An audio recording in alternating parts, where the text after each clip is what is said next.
నమస్కారం. ముందుగా భక్తి టీవీ ప్రేక్షకులందరికీ మహాశివరాత్రి శుభాకాంక్షలు. మహాశివరాత్రి మహాత్మ్యం ప్రత్యేక చర్చా కార్యక్రమానికి స్వాగతం.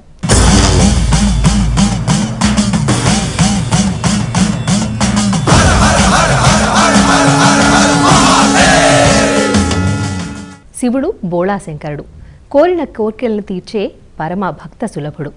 ఆ శివుడికి ఎంతో ప్రీతికరమైన రోజు మహాశివరాత్రి. మహాశివరాత్రి రోజున లింగోద్భవానికి ఎంతో ప్రాధాన్యత ఉంది. అసలు లింగోద్భవం అంటే ఏమిటి, మహాశివరాత్రి అంటే ఏమిటి, మహాశివరాత్రి రోజున లింగోద్భవానికి ఎందుకు అంత ప్రాధాన్యత ఉంది ఇత్యాది అంశాల గురించి చర్చించే ప్రయత్నం చేసింది భక్తి టీవీ. మరి ఈ చర్చా కార్యక్రమంలో పాల్గొనేందుకు కొంతమంది ప్రముఖులు మన స్టూడియోకి విచ్చేశారు. ముందుగా వారిని పరిచయం చేసుకుందాం. స్వామి శ్రీనివాసానంద సరస్వతి గారు, నమస్కారం అండి. స్వామి స్కంద దేవానందగిరి స్వామీజీ గారు, నమస్కారం అండి. స్వామి సంపూర్ణానంద స్వామి గారు, నమస్కారం అండి. స్వామి శివానంద భారతి గారు, నమస్కారం అండి. శ్రీనివాసానంద స్వామీజీ, ముందుగా మీరు చెప్పండి, అసలు మహాశివరాత్రి అంటే ఏమిటి? వాగర్ధ వివసంపృక్తౌ వాగర్ధ ప్రతిపత్తయే జగతః పితరౌ వందే పార్వతీ పరమేశ్వర. సాక్షాత్తు దేవాది దేవుడైనటువంటి పరమేశ్వరుడు సమస్త లోకాలకి కూడా తండ్రి ఆయన, ప్రభువు ఆయన. అటువంటి పరమేశ్వరుడు ఈ లోకాన్ని రక్షించడానికి, సమస్త మానవాళిని కాపాడడం కోసం, మొత్తం యావత్తు ఈ విశ్వాన్ని తరింపజేయడానికి, ఈ ధరిత్రిని ఆనంద పారవశ్యములో తేలిలాడించడానికి స్వామివారు సాక్షాత్తు పరమశివుడుగా శివరాత్రి నాడు ఆయన జన్మించడం జరిగింది. ఆ పరమేశ్వరుడికి అత్యంత ప్రీతికరమైన రోజు, ఆనందకరమైన రోజు, శుభకరమైన రోజే మహాశివరాత్రి. అటువంటి వందే జగత్ కారణం, ఈ జగత్తుకి కూడా కారణమైనటువంటి మహానుభావుడు పరమేశ్వరుడు. వందే సూర్య శశాంక వహ్నినయనం, సమస్తమైనటువంటి సూర్యచంద్రాదుల్ని, ఈ జగత్తునంతటిని కూడా తయారు చేసినటువంటి ఏ శివపరమాత్మ అయితే ఉన్నారో అటువంటి నిరంజనుడు, నిర్వికారుడు, సర్వశక్తిమంతుడు, సర్వసాక్షిభూతుడైన ఆ పరమేశ్వరుడు సాక్షాత్తు శివరాత్రి నాడు మానవాళిని ఉద్ధరించడం కోసం ఆయన ఈ భూమిపైన అవతరించిన రోజు. కాబట్టి అటువంటి పరమేశ్వరుడే లింగోద్భవముగా ఆయన అవతరించినటువంటి పరమ పుణ్యమైన రోజునే మనం పరమ విశిష్టమైనటువంటి పరమ శివరాత్రిగా, మహాశివరాత్రిగా మనము స్వామిని అర్చిస్తూ తరిస్తూ యావత్ ప్రపంచం అంతా కూడా శివధ్యానములో శివనామంతో తరిస్తూ ఉంటుంది. స్కందదేవానందగిరి స్వామీజీ, మీరు చెప్పండి, అంటే మహాశివరాత్రి అంటే ఏమిటి అని శ్రీనివాసానంద స్వామీజీ వారు తెలియజేశారు. దాని ప్రత్యేకత ఏమిటి అంటారు? ఓం నమః శివాయ. ఇక్కడ మహాశివరాత్రికి విశిష్టమైనటువంటి ఒక కథ ఉన్నది. ఏమిటంటే, మహావిష్ణువు యొక్క నాభిస్థానం నుంచి ఆవిర్భించేటువంటి వాడు బ్రహ్మదేవుడు.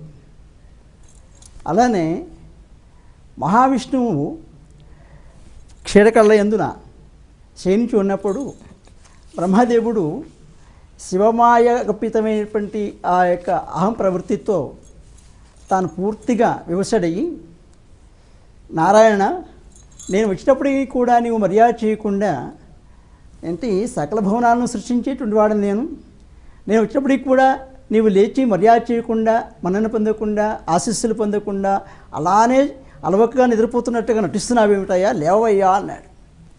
లేవయ్యా అన్నప్పుడు మహావిష్ణువుకు అనిపించింది, ఈయన నాభిస్థానం నుంచి పద్మం ఉద్భవిస్తే ఆ పద్మం నుంచి ఆయన ఉద్భవించాడు, ఈయన నన్ను తక్కువ చేసి ఆయన ఎక్కువ చేసుకుని మాట్లాడుతూ ఉన్నాడు, ఇది క్షమించరానటువంటి అపరాధం కదా, నేను ఆయనకు తండ్రినవుతాను, ఆ విషయాన్ని పూర్తిగా మర్చిపోయినాడు అని చెప్పేసి ఆ నారాయణమూర్తి నీకు స్వస్థత కలుగును కాక అని ఆశీర్వచనం చేశాడు. అంటే స్వస్థత కలుగును కాక అని ఆశీర్వచనం చేస్తే చెప్పకనే తాను పెదరికాన్ని ఆ బ్రహ్మదేవుడు చెప్పినట్టు అవుతుందనే ఉద్దేశంతో మహావిష్ణువు ఆ విధంగా పలకడం జరిగింది. తద్వారా వీరికి కూడా ఆ యొక్క శివమాయ వివసమైనటువంటి ఆ యొక్క మహావిష్ణువు కూడా నీవా నేనా అనేటువంటి ఆ యొక్క వాగ్యుద్ధ్యంలో నేను పెద్ద అంటే నేను పెద్ద అని చెప్పేసి వారు సాగించారు. తద్వారా ఈ అహంకార తత్వాన్ని నివృత్తి చేసేవాడు ఎవరు? ఆ యొక్క మహారుద్రుడు. అయితే ఆయన రుద్రకారకుడు, అలాగే లయకారకుడు. కాబట్టి ఆయన ఇందులో ఉన్నటువంటి అహంకార ప్రవృత్తిని నివసింపజేయగలందరకు గాను తాను కృతకృత్యుడయ్యి ఏం చేసినాడంటే, తనకు అహంతరమైనటువంటి అంటే ఆది మధ్యాంతరహితమైనటువంటి తన యొక్క విశ్వరూపాన్ని ప్రదర్శించాడు. అలా ప్రదర్శించినప్పుడు ఆయన జ్వాలారూపంగా ప్రకటమయ్యాడు. అక్కడ జ్వాలారూపంగా ప్రకటమయ్యేటప్పటికీ వీరందరూ కూడా భయపడ్డారు. ఏమిటి ఇంతటి జ్వాలారూపంగా ప్రభావితం అయిపోయింది, ఈ లోకలోకాలని కూడా వ్యాపించిపోతుంది, ఇది ఏమిటి, ఇది ఏ శక్తి ఏ శక్తి ఏ శక్తి అని చెప్పేసి వారిలో వారు అలా కలవరచబడుకు తొట్టుబాటుకు వారు కొంచెం గురైనారు. తద్వారా శంకర భగవానుడు అదృశ్యవాణిగా అంటాడు, మీరు కలహించుకోవడం కాదయ్యా, నా ఆద్యాంతాలు తెలుసుకురండి అన్నాడు. నా ఆద్యాంతాలు తెలుసుకురమడం అంటే అప్పుడు హంసరూపాన్ని ధరించేసి తన యొక్క శక్తినంతటిని కూడగట్టుకుని బ్రహ్మదేవుడు ఊర్ధ్వముఖంగా ప్రయాణం చేశాడు. అలాగనే విష్ణు భగవానుడు కూడా కూర్మావతారాన్ని అవతరింపజేసుకొని ఆయన పాతాళం వైపు చొచ్చుకుంటూ అధోముఖంగా ప్రయాణం చేశాడు. ఇలా ప్రయాణం చేస్తున్నారు. కాలగతులన్నీ మారిపోతున్నాయి, ఋతువులు మారిపోతున్నాయి, సంవత్సరాలు మారిపోతున్నాయి, యుగాలు మారిపోతున్నాయి. కానీ వీరికి అంతు దొరకలేదు, వారికి అంతము దొరకలేదు. కానీ అదృష్టవశాత్తు బ్రహ్మదేవునికి ఒక పుష్పము శిరస్సు నుంచి జాలబారుతున్నట్టు, అంటే శివుని యొక్క శిరస్సు నుంచి జాలబారుతున్నట్లుగా కిందకు వస్తూ ఉన్నది. అది గమనించాడు. గమనించిన తర్వాత, ఓ పుష్పరాజమ్మ ఆగు ఏమిటన్నా అంటే, నాకు చిన్న సహాయం చేసి పెట్టు, నాకు చిన్న సలహా కావాలి. ఏమిటంటే, నేను ఈ యొక్క జ్వాలాలింగాన్ని ఎంతవరకు ఉన్నది అనేటువంటిది నేను ఆది తెలుసుకోవడానికి వెళుతున్నాను, నా ప్రయాణం సుగమం అవుతుందా అని అడిగాడు. అంటే నేను అక్కడి నుంచి జాలుబారుతూ అనేక యుగాలు గడిచిపోయిన నా యొక్క ప్రయాణ కాలంలో ఇప్పుడుకి ఇంకెంత పెరిగి ఉన్నదో నాకు తెలియదు, నీకు అది సాధ్యం కాదు అని చెప్పింది. చెప్తే, అయితే నాకు చిన్న సహాయం చేసి పెట్టు, నీకు మేలు మరవకుండా మనం ఇంకొక సహాయం నేను చేసి పెడతాను. అంటే ఏమిటంటే, నేను శివసన్నిధికి వెళ్ళి నేను నీ యొక్క అగ్రభాగాన్ని చూసొచ్చానని చెప్పి నేను చెప్తాను, అనృతం ఆడతాను, దానికి నీవు కొంచెం సహాయం చేసి సాక్షిగా పలుకు, నేను నిజమేను అని చెప్పేసి. స్వామి, ఇదంతా కూడా అంటే మహాశివరాత్రితో మమేకమై అనుసంధానంతేనా? అవునవును. ఎందుకంటే ఇక్కడ ఈ యొక్క విషయం లేకపోతే మహాశివరాత్రికి అసలు ఆ నామమే లేదు. అప్పటి వరకు మహాశివరాత్రి లేదు. ఆ లింగోద్భవం జరిగిన తర్వాతనే వారి యొక్క విషయాలను తెలుసుకోవడానికి ఒకరికొకరు ప్రయత్నం చేసినప్పుడు, వారి శక్తి సామర్థ్యాలను సన్నగిలినప్పుడు, విషయం వ్యక్తమైనప్పుడు, ఆ శివలింగోద్భవం అయ్యేటువంటి దాని నుంచి ఉద్భవించినటువంటి శివుడు ఈనాడు, అంటే ఇప్పుడు మాఘమాసం, ఇది బహుళపక్షం, త్రయోదశి తిథి, తద్వారా ఆర్ద్ర నక్షత్రం అన్నాడు. ఆర్ద్ర నక్షత్రయుక్తమైనటువంటి ఈ యొక్క తిథి యందున ఏ రూపమైతే మీరు కళ్ళారా కాంచున్నారో, ఈ సప్త దేవతలను, ఈ యొక్క మా దేవతలందరూ కూడా ఎలా అయితే దర్శించారో, ఈ దర్శించినటువంటి ఈ సమయంలో ఈ యొక్క తిథివార నక్షత్రపూర్వకంగా వచ్చేటువంటి ఏదైతే కలిగి ఉన్నటువంటి ఈ లింగోద్భవం ఉన్నదో, ఈ లింగోద్భవ సమయాన్నే మహాశివరాత్రిగా పేరు. అప్పటి నుంచే ఆ మహాశివరాత్రి వాడుకోకు రావడం, అప్పటి నుంచే మహాశివరాత్రి అంటే ఆ మహాలింగోద్భవ సమయాన్ని మహాశివరాత్రి మనం భావిస్తూ ఉన్నాం. బాగుందండి, చాలా చక్కగా చెప్పారు. స్వామి సంపూర్ణానంద స్వామీజీ, మీరు చెప్పండి, అంటే ప్రత్యేకత ఏమిటి అన్న విషయం అర్థమవుతుంది. ఇందాక వారు ప్రస్తావించారు చిన్నగా ఏ రోజు వస్తుంది మహాశివరాత్రి అన్నది, దాన్ని కొంచెం కూలంకసంగా తెలియజేస్తూ పురాణ నేపథ్యం కూడా ఒకసారి తెలియజేయండి. మహాశివరాత్రి అంటే మాఘం బహుళ చతుర్దశి దినమున జరిగినది కాబట్టి, ఆ లింగోద్భవ కాలంలో చతుర్దశి ఉన్నది కాబట్టి, ఒకవేళ రాత్రి 11 గంటల వరకు ఉదయం నుంచి త్రయోదశి ఉండినా, ఆ రోజు సూర్యోదయానికి త్రయోదశి ఉన్నా, మహాశివరాత్రి ఆ 12 గంటలకు చతుర్దశి ఉన్నప్పుడు ఆ రోజే పరిగణింపబడుతున్నదన్నమాట. ఈ మహాశివరాత్రి అత్యద్భుతమైనటువంటి లింగోద్భవ కాలము ఆ సమయంలో జరిగినది కాబట్టి, ఆ చతుర్దశి మాఘమాసములో బహుళ పక్ష చతుర్దశి దినమున ఆ మహాశివరాత్రి పరిగణింపబడినది. అందుచేత శివుడికి శివము అన్నప్పుడు మంగళమని, శివము అన్నప్పుడు సుఖమని, అలాగనే శివము అన్నప్పుడు మోక్షమని, శివము అన్నప్పుడు వేదమని, ఈ అర్థాలన్నీ కూడా ప్రతీతమవుతున్నాయి. కాబట్టి అటువంటి ఆ చతుర్దశి దినములో ఆ యొక్క శివుడిని ఆ సమయములో పూజించిన వారికి ఈ పదముల్లో ఉన్నటువంటి అర్థాంతరములన్నీ కూడా వారికి సిద్ధిస్తాయన్నమాట. ఈ శివరాత్రి నాడు అర్ధరాత్రి 12 గంటలప్పుడు లింగోద్భవ కాలంలో మన లోపల దాగి ఉన్నటువంటి, హృదయంలో ఉన్నటువంటి ఇచ్ఛాశక్తిని, బ్రెయిన్లో ఉన్నటువంటి జ్ఞానశక్తిని, వెన్నుపూసలో ఉన్న క్రియాశక్తిని ఎన్లైటన్ చేసుకొని ఆ శివస్వరూపాన్ని, శక్తి స్వరూపాన్ని, ప్రాణస్వరూపాన్ని లైటింగ్ చేసుకొని ఆ యొక్క శక్తిని విశ్వవ్యాపితమైనటువంటి శక్తితోటి కలపాలి. అది ఈ శివరాత్రి యొక్క లక్ష్యము, ధ్యేయము. శవస్వరూపంగా ఉన్నటువంటి వాళ్ళము శక్తి ఉంటే శివం అవుతాం. శక్తి కనుక లేకుండా పోతే శవంతో సమానం. శవం అంటే ఈ శరీరం. ఈ శరీరంలో శక్తి మనం నింపుకున్నట్లయితే, శక్తివంతమైతే మనమే శివస్వరూపం అవుతాం. అప్పుడు మనం త్రిగుణాతీతం అవుతాం. అప్పుడు మనం త్రిగుణాతీతమైనటువంటి శక్తిని సంపాదించుకొని త్రిపురాన్ని కూడా నాశనం చేసుకొని కట్ చేసి త్రిపుర సుందరిని మనం చేసుకొని, త్రిపుర సుందరి అంటే మనలో ఉండేటువంటి ఆ యొక్క శక్తి త్రిపుర సుందరి. నీలతో ఇది మధ్యస్థ విద్యుల్లేకేవ భాస్వర అని నీలపు రంగు కాంతితో మనలో మెరుస్తూ ఉన్నటువంటి ఆ శక్తి త్రిపుర సుందరి. ఈ శివరాత్రి మనందరికీ నిజమైనటువంటి శివరాత్రి కావాలా కోరుకుంటూ, చక్కగా లోపల ఉన్నటువంటి ఆ ఇచ్ఛాశక్తి, జ్ఞానశక్తి, క్రియాశక్తిని హృదయంలో, బ్రెయిన్లో, వెన్నుపూసలో ఉన్నటువంటి ఈ 3 శక్తుల్ని ఎన్లైటన్ చేసుకొని గ్రహించి శక్తివంతమై సాక్షాత్తు శివస్వరూపంగా మనం మారే ఈ విశ్వానికి, ఈ ప్రపంచానికి శాంతినిచ్చేటువంటి స్థాయికి రావాలని మనసారా కోరుకుంటూ, మీ అందరికీ దివ్యమైన ఆశీస్సులు అందజేస్తూ, శివమస్తు కళ్యాణమస్తు అని చెప్పేసి అనుగ్రహ సందేశాన్ని అందిస్తూ విరమిస్తున్నాను. స్వామీజీ, మీరు చెప్పండి. అంటే ఆ రోజు విశిష్టత, ప్రత్యేకత అంతా అర్థమైంది, అలాగే దానికి ఉన్న పురాణ నేపథ్యం కూడా అర్థమైంది. అలాగే అంటే మహాశివరాత్రి రోజున ప్రత్యేకించి ఎటువంటి పూజా నియమాలు పాటించాలి అంటారు?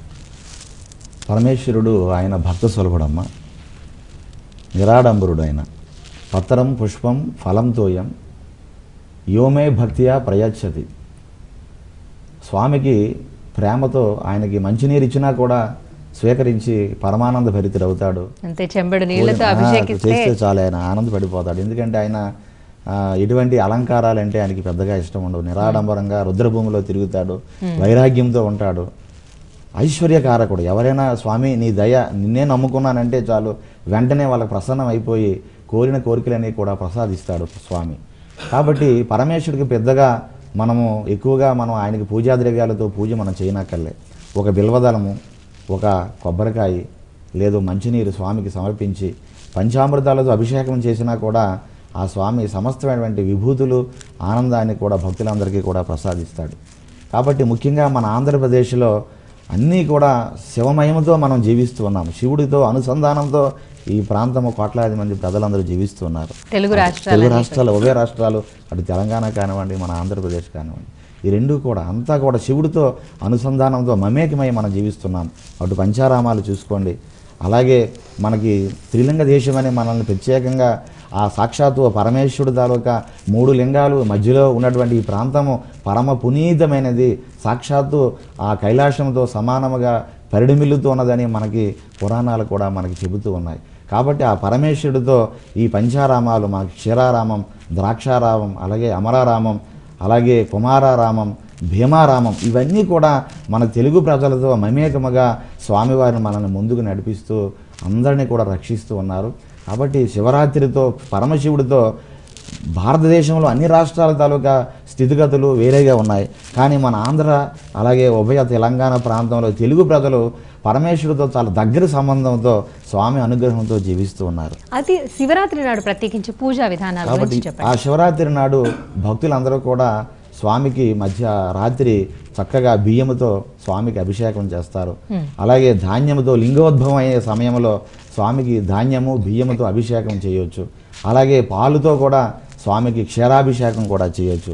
అలాగే బిల్వదళాలు, అదేవిధంగా పుష్పాలు, స్వామికి మనం జిల్లేడు పువ్వులు, తెల్ల జిల్లేడు పువ్వులతో కూడా స్వామిని చక్కగా మనం అర్చించవచ్చు. అలాగే స్వామికి అత్యంత ఆనందకరముగా ఆయనకి విభూతితో, స్వామికి విభూతి అంటే విభూతి ప్రియుడు పరమేశ్వరుడు, విభూతితో కూడా స్వామిని లింగోద్భవ సమయంలో మనం చక్కగా ఈ దోసులు నింపుగా స్వామికి మనం సమర్పిస్తే సమస్త విభూతులు కూడా మనకి ఐశ్వర్యాలు ప్రసాదిస్తున్నటువంటి పరమ దయామయుడు. కాబట్టి అటువంటి పరమేశ్వరుణ్ణి లింగోద్భవంలో మనందరం కూడా తరించి ఆ స్వామి తాలూకు అనుగ్రహాన్ని మనందరం కూడా పొందాలి. సాక్షాత్తు శివుడు ఆయన దగ్గర ఏమీ లేకపోయినా, ఆయనంటూ ఏమీ ఉంచుకోకపోయినా భక్తులకు మాత్రం అందరికీ ఇస్తాడు. భక్త సులభుడు ఆయన. స్వామి నీవే నాకు దిక్కు, నీవే నాకు దయ, ఓం నమ శివాయ అని చెప్పగానే చాలు పరమానంద భరితుడైపోయి అన్ని వరాలు కూడా ఇచ్చేస్తాడు. సాక్షాత్తు అమ్మవారినే ప్రసాదించేశాడు రావణ బ్రహ్మకి. పార్వతి వెళ్ళిపో, నా భక్తుడు నిన్ను అడుగుతున్నాడు కాబట్టి నేను దానం ఇచ్చేశాను, నేను సమర్పించుకున్నాను, నీవు నాకు అక్కర్లే, నా భక్తుడంటే నాకు అంత ప్రేమ, భక్తుడి కంటే నాకు విలువైనది ఏమీ లేదు, నిన్ను కూడా నేను సమర్పించేస్తానంటూ సాక్షాత్తు అమ్మవారినే దానం చేసినటువంటి మహా మనిషి, మహాత్ముడు. అలాంటి పరమేశ్వరుణ్ణి భక్తులందరూ కూడా శివరాత్రి నాడు తరించాలని కోరుతూ ఉన్నాము. స్వామి స్కందదేవానందగిరి గారు, మీరు చెప్పండి, అంటే మనం ఏ పర్వదినాల్లో కూడా ఈ జాగరణ అనేది చూడం కదండి, ఎందుకు ప్రత్యేకించి శివరాత్రి నాడు జాగరణ అనే విషయం ఉంది, ఎందుకు ప్రస్తావించబడింది, దానికి ఎందుకు అంత విశిష్టత ఉంది అంటారు? ఈశ్వరానుగ్రహ ప్రపత్తి కోరి ఏ ఒక్కరైతే ఆ యొక్క దేవదేవుని ఆరాధిస్తూ ఉన్నారో వారి యొక్క దివ్యమైనటువంటి పూర్ణమైనటువంటి అనుగ్రహాన్ని పొందడం కోసం ఇంద్రియ నిగ్రహం ప్రధానమైనటువంటి కారకంగా, ప్రధానమైనటువంటి సోపానంగా చెప్పబడుతుంది. కాబట్టి ఇంద్రియ నిగ్రహాన్ని ఇక్కడ జాగరణ రూపంలో ప్రతి ఒక్క సాధకుడు కూడా మహాశివరాత్రి నాడు గనక ఇంద్రియాదుల చేత, ఇంద్రియ వృత్తుల చేత ఏ విధమైనటువంటి కార్యములు అంటే బాహ్యపరమైనటువంటి దుర్మార్గపరమైనటువంటివి కానివ్వండి, చెడుగా ఉన్నటువంటివి కానివ్వండి, ఏ యొక్క దోషపూరితమైనటువంటి కార్యములు కానివ్వండి చేయకుండా వాటి యందు శుద్ధత ఏర్పడి బద్ధుడై ఆ యొక్క దేవదేవుని యొక్క దివ్యమైనటువంటి ఓం నమ శివాయ అనేటువంటి ఆ యొక్క నామపంచాక్షరిని సతతము కూడా అలా మననం చేసుకుంటూ, ధ్యానం చేసుకుంటూ స్వామి సన్నిధానంలో ఉండడం అనేటువంటిది ఏదైతే ఉందో దాన్ని జాగరణ అంటున్నాం. ఈ జాగరణ వల్ల ఇంద్రియాలు శుద్ధమవుతాయి, ఇంద్రియ వృత్తులు శుద్ధమవుతాయి, మనశ్శుద్ధం అవుతుంది. వ్యక్తి తన యొక్క దిశా నిర్దేశిత్వాన్ని ప్రకటించుకోవడానికి అవకాశం ఉంటుంది. శాస్త్ర పరిజ్ఞానానికి చాలా దోహదం చేస్తుంది. అయితే చాలామంది ఈ జాగరణ కార్యక్రమాన్ని భగవంతుని యొక్క చిత్రాలే కదా అని చెప్పేసి సినిమాలు చూస్తూనో, లేకపోతే నామసంకీర్తన చేసుకుంటూనో, లేకుంటే వివిధమైనటువంటి ఆ రంగాలను ప్రవేశిస్తూ తద్వారా వాటి యొక్క ఆస్వాదన చేసుకుంటూ కాలక్షేపం చేస్తూ ఉంటారు. కానీ అది యథార్థంగా అది జాగరణ అనిపించుకోదు. ఎందుకంటే ఎల్లవెళ్ళను కూడా దేవదేవుడైనటువంటి దివ్యమైనటువంటి ఆ మూర్తిని ఎప్పుడూ మనస్సు యందు ఒక్క క్షణం కూడా విడకుండా తదా ధ్యానిస్తూ ఆ స్వామివారి యొక్క దివ్యమైనప్పుడు అపారమైనటువంటి కరుణాకటాక్ష వీక్షణాలను అమృతోపమానంగా ఆస్వాదించేటువంటి ఆ యొక్క తత్వంతో ఏ ఒక్కరైతే స్వామి యొక్క సన్నిధానంలో గడుపుతారో అది నిజమైనటువంటి జాగరణ అని చెప్పబడుతుంది. అయితే ఈ మహాశివరాత్రి ఈ జాగరణ ఎందుకు వచ్చిందంటే ఇక్కడ విష్ణువు బ్రహ్మ ఇద్దరును కూడా స్వామివారిని గురించి అన్వేషించారు. వీరి యొక్క ఆది అంత్యాలను తెలుసుకోవాలని వారికి సాధ్యం కాలేదు. సాధ్యం కానప్పుడు ఆ యొక్క బ్రహ్మదేవుడు కేతకి అనేటువంటి ఆ యొక్క పుష్పాన్ని తీసుకువచ్చే సాక్షికి చెప్పిస్తే అది కూడా ఆనాడు ఆ శంకర భగవాన్ యొక్క ఆగ్రహానికి గురి అయ్యి ఆ యొక్క శివ పూజలో ఈ యొక్క కేతకీ పుష్పాన్ని వాడకుండా ఉండేటువంటి, అంటే కేతకీ పుష్పం అంటే మొగలి పువ్వు, ఆ మొగలి పువ్వును వాడేటువంటి అవకాశం లేకుండా శివింపడింది. తద్వారా నీవు నా యొక్క కుర్లలో కానీ లేకుంటే పూజా విధానంలో కానీ ఉపయోగించబడినప్పటికీ కూడా నా యొక్క పందులకు కప్పుగా ఉపయోగపడతావు సుమా, అలాగే మా భక్తులు జటలలో ధరించడానికి ఉపయోగపడతామని చెప్పేసి మాత్రం శాపావసానం చేశాడు ఆ పరమాత్మ. తద్వారా ఈ మహావిష్ణువు సత్యమని చెప్పి నేను గ్రహించలేకపోయాను స్వామి అని చెప్పి శరణాగతి పొందినప్పుడు వారికి అభయం ఇచ్చాడు. అయ్యా, ఈ లోకాలోకములందును కూడా నాకు ఎలా అయితే పూజలు అయితే అందుతాయో అదే విధముగా నువ్వు కూడా పూజలు అందుకుందువుగాక. నాకు ఎలా అయితే దేవాలయం నిర్మాణం చేసి నాకు ఎంతగా అయితే స్థితి చేస్తూ ఉంటారో అలాగే నా వామహస్తమునందున నీవు కూడా దేవాలయాలను ప్రకటింపచేసుకొని అంతటి గొప్పదైనటువంటి భోగభాగ్యముల చేత ఆ భక్తుల యొక్క దివ్యమైనటువంటి భవ్యమైనటువంటి ఆరాధన అందుకుందువుగాక అని చెప్పి వారికి ఆ అనుగ్రహాన్ని ప్రసాదించాడు. అందుచేత భోళాశంకరుడైనటువంటి శంకర భగవానుని యొక్క దివ్యమైనటువంటి తత్వాన్ని ఒక్క క్షణంలో మనం అధ్యయనం చేయడం సాధ్యం కాదు. కాబట్టి ఆ ఒక్కరోజైనా చేసినట్లయితే మనకు జీవిత కాలంలో మనకు ఉపయోగించేటువంటి ఆ సాధనానుభక్తికి దివ్యమైన భవ్యమైనటువంటి ఆ యొక్క జ్ఞానం మనం ప్రసాదిస్తున్న ఉద్దేశం చేత మన యొక్క జీవితాన్ని చక్కగా సుగమం చేసుకోవడం కోసం ఉపయుక్తమవుతున్న ఉద్దేశం చేత శాస్త్ర విజ్ఞానం మనకు ప్రాప్తిస్తున్నటువంటి విజ్ఞానం చేత ఆ పరమేశ్వరుడు మనకు అనుగ్రహించినటువంటి ఆ వరం ఆ జాగరణ. సంపూర్ణానంద స్వామిజీ, మీరు చెప్పండి. అంటే ఇందాక శ్రీనివాసానంద స్వామి గారు చెప్పారు మన దేశాన్ని త్రిలింగ దేశం అని అంటారు అని. మన 2 తెలుగు రాష్ట్రాల్లోనూ చాలా పంచారామాలు ఉన్నాయి, ఎన్నో శైవ క్షేత్రాలు ఉన్నాయని చెప్పేసి మహాశివరాత్రి సందర్భంగా ఈ శైవ క్షేత్రాల్లో ఎటువంటి పూజాధికాల్ని నిర్వహిస్తూ ఉంటారు, వాటి వెనుక ఉన్న పురాణ నేపథ్యం ఏమిటి? మొత్తం భారతదేశం అంతా కూడా జ్యోతిర్లింగమయం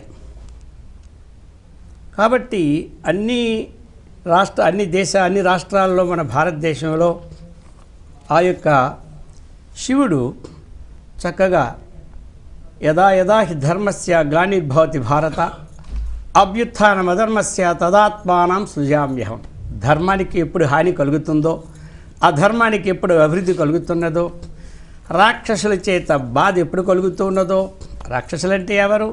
రజోగుణము తమోగుణ భూయిష్టమై సత్వగుణం తక్కువైనటువంటి ప్రతివాడు రాక్షసుడే అన్నమాట. అంతేగాని కోరలు మేసాలు ఉండేవాడు కాదు. సత్వగుణ సంపన్నులందరూ బ్రాహ్మణులే అన్నమాట. అందుచేత అలాగే దేశానికి అటువంటి అరిష్ట అధర్మ సూచనలు సంభవించినప్పుడు ఆ యొక్క అవతారం ఎత్తినటువంటి వారే మహాశివుడు. అలాగనే జ్యోతిర్లింగ రూపంలో వస్తూ అక్కడక్కడ ప్రదర్శనలు చేస్తూ ఇక్కడ మనకి శ్రీశైలంలో కూడా ఆయన మల్లికార్జున రూపంగా ఉన్నారు.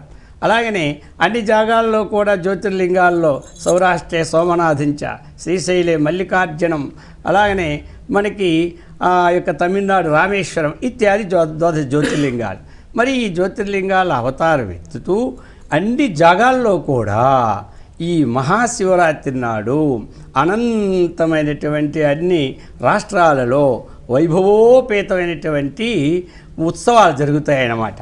చక్కనైనటువంటి ఆ శివుని యొక్క వాహనము, ఆ యొక్క నంది, ఆ నందీశ్వరుని యొక్క వాహనాలు ఈ విధంగా తయారు చేసి ఉత్సవాలన్నీ కూడా సాయంకాలం నుండి కూడా చేస్తూ శివపార్వతులకు కళ్యాణం చేస్తారన్నమాట. మరి శివపార్వతులకు కళ్యాణం చేస్తే మనకేమి లాభం? లోకా సమస్త సుఖినో భవంతు, అందరూ క్షేమముగా ఉండడానికి. ఆ విధంగా రాత్రిపూట అనేకమైనటువంటి భగవత్ కథ సత్సంగ కలాపాలతో, ఆ యొక్క శివపురాణ మహాత్మ్యములతో, శివుని గాథలతో ప్రపంచం అంటే మన యొక్క ఇండియాలో ఎక్కువగా ఆచరిస్తున్నారు. అయితే ఇప్పుడు మన తెలుగు వాళ్ళు అమెరికాలో ఉండి ఇక్కడికన్నా వాళ్ళు కూడా గొప్పగా ఆచరణ చేస్తూనే ఉన్నారు అన్ని క్షేత్రాల్లో కూడా. మనకి ఈ యొక్క జాగరణ సమయం అంతా రాత్రంతా కూడా జరగడానికి తగినటువంటి ఆ హరికథ కాలక్షేపాలతో, చక్కనైనటువంటి ఆ యొక్క అభిషేకాలతో, అలంకారాలతో అన్నిటితో నిండబడి ఆ శివుని దిగి అభిషేకం చేస్తూ, పూజలు చేస్తూ, అర్చనలు చేస్తూ వైభవోపేతముగా జాగరణ గడుపుతూ ఉంటుంటారు. అందుచేత మన యొక్క పురాణాలన్నీ కూడా ఇటువంటి స్థితిని పొందినప్పుడు ఏమి లాభం? దేవాన్ భావయితానేన తే దేవ భావయంతువః పరస్పరం భావయంతః శ్రేయఃపరమవాప్స్యథా. మానవుడికి ఆస్తిక్య బుద్ధి కలగడానికి భగవంతుడు సర్వత్రా నిండి నిమిడీకృతమై ఉన్నాడని చెప్పుటకు, ఆ విధంగా మనము ఆ దేవతల్ని సంతోషపెట్టినప్పుడు వారు లోకా సమస్త సుఖినో భవంతు అని చక్కనైనటువంటి మనకి క్షేమాన్ని కలుగు చేస్తారు. కాబట్టి ఈ విధంగా మనము ఆ యొక్క సంభాషణలు మనం వింటూ తరించడానికి తగినటువంటి తత్వాన్ని భగవంతుడు మనకి ఈ రూపంలో ఇచ్చాడు. శివ అనుగ్రహాన్ని పొందాలి అంటే శివరాత్రి నాడు ఏ విధంగా ఉండాలి అంటారు భక్తులు? అంటే ఇందాక స్వామీజీ ముగ్గురు కూడా చెప్పారు ఆ విషయాన్ని, మీరు మీ మాటల్లో చెప్పండి. శంభీతికర శంకర శుభమును కలగజేవాడు శంకరుడు. శివనామస్మరణ, ఓం నమ శివాయ నామస్మరణ చేస్తారు, వాళ్ళకందరికీ శుభం కలుగుతుంది, మోక్షం కలుగుతుంది. అందరికీ అష్టైశ్వర్యాలను, సంపూర్ణ ఆరోగ్యాన్ని, విశ్వ కళ్యాణాన్ని ప్రసాదించేవాడు శివుడు. శ్రీనివాసానంద స్వామీజీ మీరు చెప్పండి. శివ పూజ మిగిలిన దేవుళ్ళ పూజా విధానాలతో పోలిస్తే కాస్త భిన్నంగా ఉంటుంది. దీనికి గల కారణం ఏంటి అంటారు? దీనికి గల కారణం అమ్మ, సాధారణంగా అభిషేక ప్రియుడు పరమేశ్వరుడు. అలాగే ఒక్కొక్క దేవీ దేవతలకి మనకి మహర్షులు తస్మాత్ శాస్త్రం ప్రమాణంతే కార్యాకార్యౌ వ్యవస్థితం. ఒక శాస్త్ర ప్రమాణాన్ని మనకి మహర్షులు వేదాల్లో మనకి పొందుపరచడం జరిగింది. పరమేశ్వరుడు అభిషేక ప్రియుడు కాబట్టి తనకి అభిషేకానికి అనుకూలంగా ఉండేటువంటి పూజా కార్యక్రమాలు మాత్రమే మనకి నమ్మక చమకాలతో మహారుద్రాన్ని పఠిస్తూ చక్కగా స్వామిని పంచాక్షరితో అభిషేకాన్ని చేయడం అనేది మనకి వేద సంస్కృతి సాంప్రదాయాలతో అనాదిగా వస్తుంది. కాబట్టి స్వామికి అభిషేకం చేస్తే ఆయన ప్రసన్న చిత్తుడవుతాడు. ఆయనకి పెద్దగా అలంకారాలతో పని లేదు. సామాన్యుడు పూజ చేయొచ్చు, ధనికుడు కూడా పూజ చేయొచ్చు. అందరికీ కూడా అందుబాటులో ఉండి అందరినీ కూడా తరింపజేసేటటువంటి మహానుభావుడు ఆ పరమేశ్వరుడు. కాబట్టి అందుకే ఆయనకి భక్త వత్సలుడు అన్నారు. సులభతరుడు అన్నారు ఆయన. అంటే సులభంగా ఆయనకి పిలిస్తే పలుకుతాడు, భక్తులందరినీ కూడా అనుగ్రహిస్తాడు, ఆయనకి ఏ తరతమ భేదం ఏమీ ఉండదు, ఏది ఇచ్చినా కూడా స్వీకరిస్తాడు. ఎంతోమందిని పరమ దుర్మార్గులను కూడా ఆయన కరుణించి శివ సాయుధ్యాన్ని ప్రసాదించాడు, కిరాతకుడికి ప్రసాదించాడు, ఒక గుణనిధి అయినటువంటి ఒక దుర్మార్గుడికి కూడా ప్రసాదించాడు. అలాగే భక్త కన్నప్ప అటువంటి ఎంతోమంది భక్తులను కూడా తరింపజేసి మార్కండేయ భగవానుడు మహర్షి చిన్నతనంలో ఆయన ఓం నమశివాయ అనగానే ఈ యమధర్మరాజు కూడా వచ్చి ఆయన ప్రాణాలు తీయడానికి సిద్ధమైతే తన త్రిశూలముతో వెనక ముందు చూడకుండా, అంటే చాలా సులభ రీతిలో ఉంటుంది స్వామిని పూజించడం అని మీరు చెప్తున్నారు అంతేనా? అంటే మంత్రాలు తంత్రాలు అలాంటివి కాకుండా నార్మల్గా అంటే అభిషేకాలతోనే భక్తవత్సలుడు కాబట్టి సులభంగా అనుగ్రహిస్తాడు కాబట్టి అభిషేక ప్రియుడు కాబట్టి అభిషేకాలు చేస్తే చాలు అంటున్నారు. ధన్యవాదాలండి. మీరు చెప్పండి స్కందదేవానందగిరి స్వామీజీ, అంటే అర్చనలు అభిషేకాలు వీటితో పాటుగా మంత్రపఠనం కూడా చాలా ముఖ్యం పూజ విషయంలో చూసుకుంటే, ఆరాధన విషయంలో చూసుకుంటే.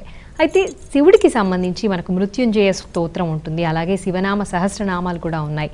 వాటిల్లో ఏవి స్తుతిస్తే మంచిది ఈ శివరాత్రి రోజున జాగరణ సమయంలో అంటాం? మహాశివరాత్రి పర్వదినమున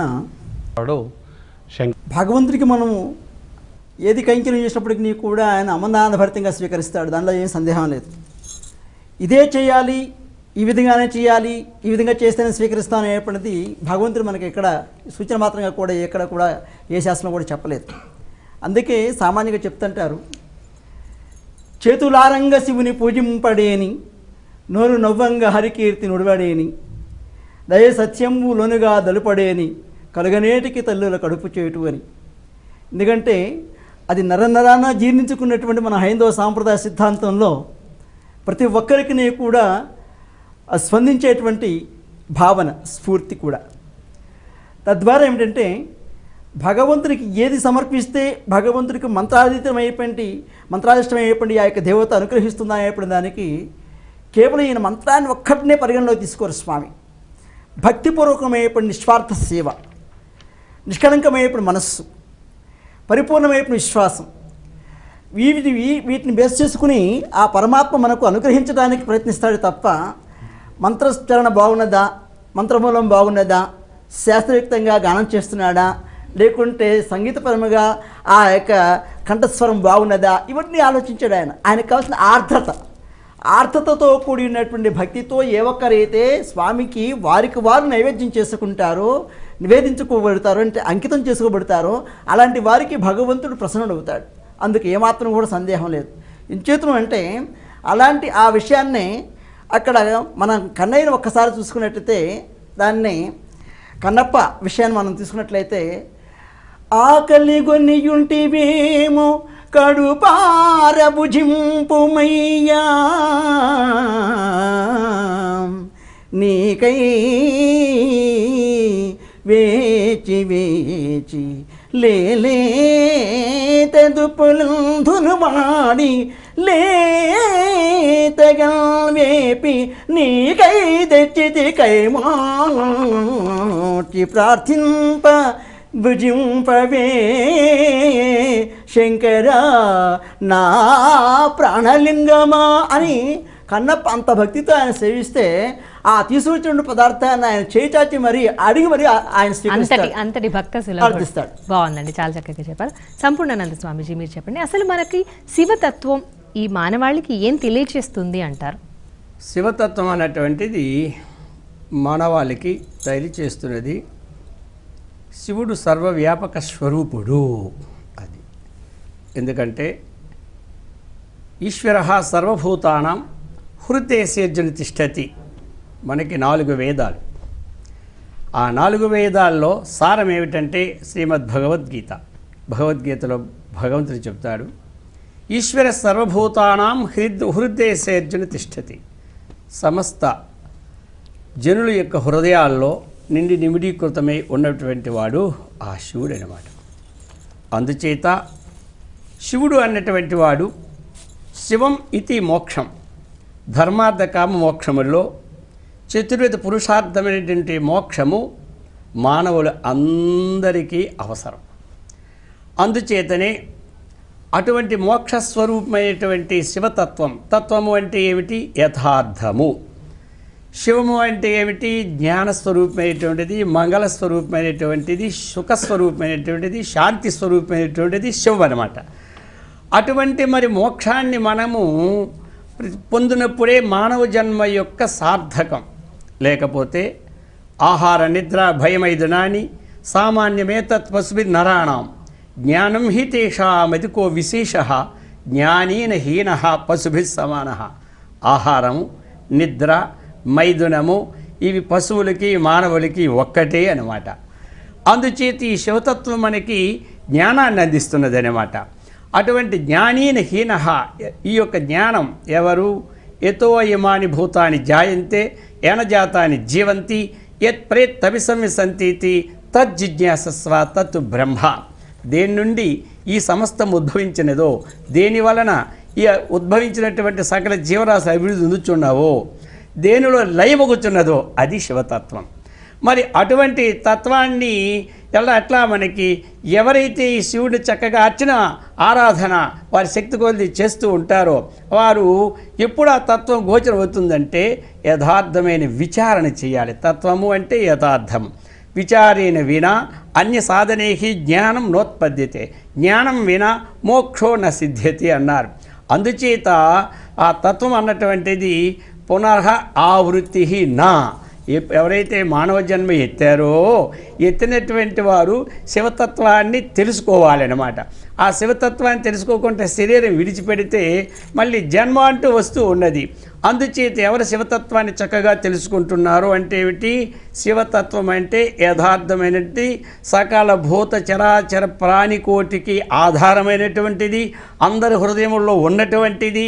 అటువంటి తత్వాన్ని పొందడానికి మానవ జన్మ వచ్చినది కాబట్టి ఆ శివారాధన మహాత్మ్యముతో, ఆ ఆత్మతత్వముతో అహం బ్రహ్మాస్మి బ్రహ్మైవాహమస్మి శివోహం శివోహం అనే విజ్ఞానాన్ని మానవుడు పొందడమే ఆ యొక్క శివతత్వం అన్నటువంటి యథార్థ స్వరూపం. ఇంత గొప్పదైన ఈ శివతత్వాన్ని మానవాళి తమ జీవితాలకు అన్వయించుకోవాలి అంటే ఏం చేయాల్సిన అవసరం ఉంది అంటారు? మీరు చెప్పండి శ్రీనివాసానంద స్వామిజీ.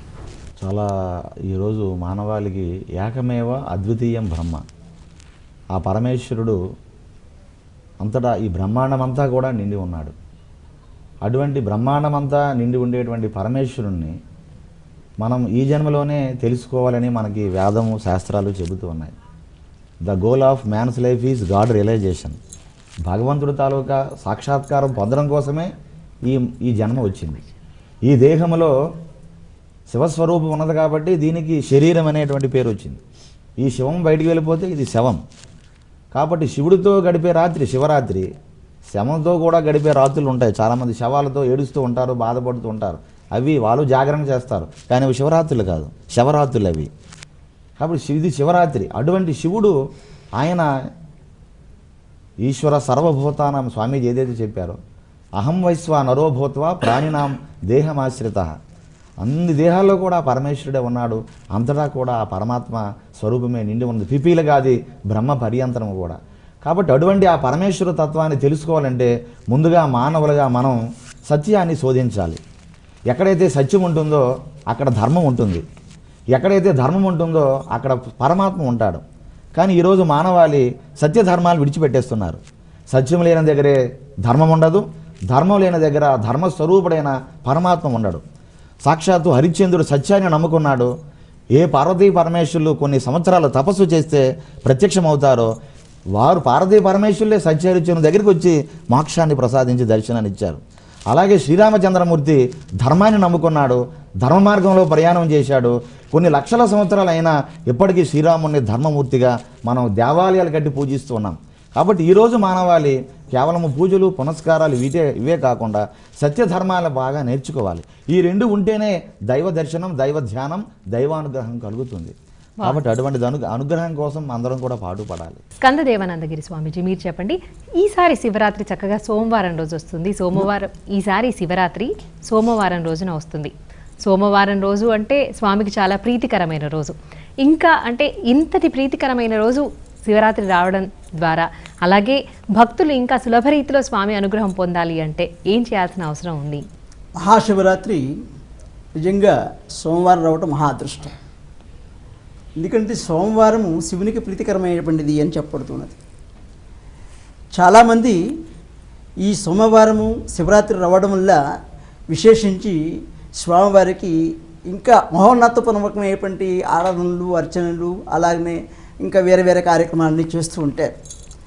ఎందుకని అంటే స్వామివారికి ఇందువాసరే అనేటువంటి సోమవారానికి బహుపేరు. ఇందు అంటే శశి, అంటే మనకి చంద్రభగవానుడు. ఈ చంద్రభగవానుడు చల్లని చూపులతో ఈ పృథివీనంతటినీ కూడా చల్లపరుస్తూ ఉన్నాడు. అలాగే శశి మకుటధరం అని స్వామివారికి ఒక నామధేయం ఉన్నది. ఆయన చంద్రుడిని శిరస్సు యందు మకుటంలా ధరించాడు, కిరీటంలా ధరించాడు.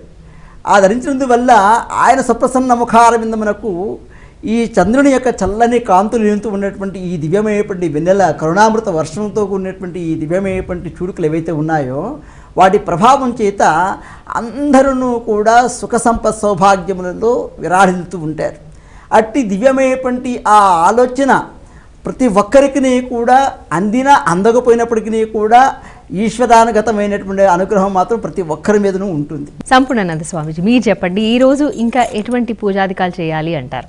మహాశివరాత్రి సోమవారం రావడం ఇది ఏమిటంటే దేశకాల బలం జ్ఞాత్వా సర్వకార్యాన్ని సాధయేత్ అన్నారు. ఆ దేశము ఆ కాలంలో చేసినటువంటి స్వల్పమైనను అధికమైనటువంటి ఇస్తారు. ఇప్పుడు మనకి ఏం చేస్తారంటే ఒక రిబేట్ ఇస్తారు కొట్టుల్లో, ఈ 3 రోజులే అంటాడు. ఆ 3 రోజులు పోతే మళ్ళీ సాఫ్ రేట్లు మరి ఉండవు. అలాగనే ఆ సోమవారం రావడం వల్ల ఇంకా ఎక్కువ అధికమైన పుణ్యం రావడానికి ప్రభావం అది. తెల్లవారు లేచి ప్రాతకాలంలోనే చక్కగా స్నాన సంధ్యాదులు వనర్చుకొని చక్కగా ఎవరికి తోచినంత వారు పత్రం పుష్పం ఫలంతో అన్నట్టు, ఒకవేళ వీలైతే రుద్రాభిషేకం, ఇంకా మనకి వీలు లేకపోతే ఓం నమ శివాయ, ఓం నమ శివాయ. చదువు రాలేదని ఎవరు చింతించవద్దు. ఆ యొక్క ఎందుకంటే ఆ శివమంత్రాన్ని ఓం నమ శివాయ, హరహర మహాదేవ శంభో కాశీ విశ్వనాథ అని చక్కగా ఆ శివునికి అభిషేకం చేస్తే ఆ విధంగా శక్తి ఉండే పంచామృత అభిషేకాలతో చక్కగా చేసుకోవచ్చు. అలాగనే సహస్రనామార్చన, ఈ సహస్రనామము కూడా ఆ విష్ణువు స్తుతించి ఆ యొక్క పరమశివునికి విష్ణువు చేత స్తుతింపనిదే శివ సహస్రనామం. అటువంటి సహస్రనామాన్ని చక్కగా మారేడు దళాలతో అర్చన చేస్తే చక్కనైనటువంటి సిద్ధి కలుగుతుందన్నమాట. ఎందుకంటే దీనిలో ఆ యొక్క శివుడిని అర్చిస్తున్నప్పుడు శివుడు ఏం చేశాడంటే 1000 దళాలు విష్ణుమూర్తి పెట్టుకుంటే ఒక దళం పక్కన తీసేశాడు కనబడకుండా. తీస్తే అప్పుడు ఆ యొక్క లెక్క పెడితే ఒకటి తక్కువ వచ్చింది. ఆ తామర పద్మాలతో పూజ చేస్తున్నాడు ఎవరు విష్ణుమూర్తి. వెంటనే ఆ పద్మం పక్కన పెట్టాడు. వెంటనే చూసిన తన యొక్క నేత్రకమలం ఉందని ఆ కన్ను తీసేసి పెట్టాడు. పెట్టేసి శివుడు ప్రత్యక్షమై ఆగు అన్నారు. కాబట్టి ఆ విధంగా ఆ యొక్క శివరాత్రి నాడు చక్కగా ఎవరికి తోచినటువంటి వారి విధానంతో చేసి తరిద్రుగాక. హరి ఓం తత్సత్.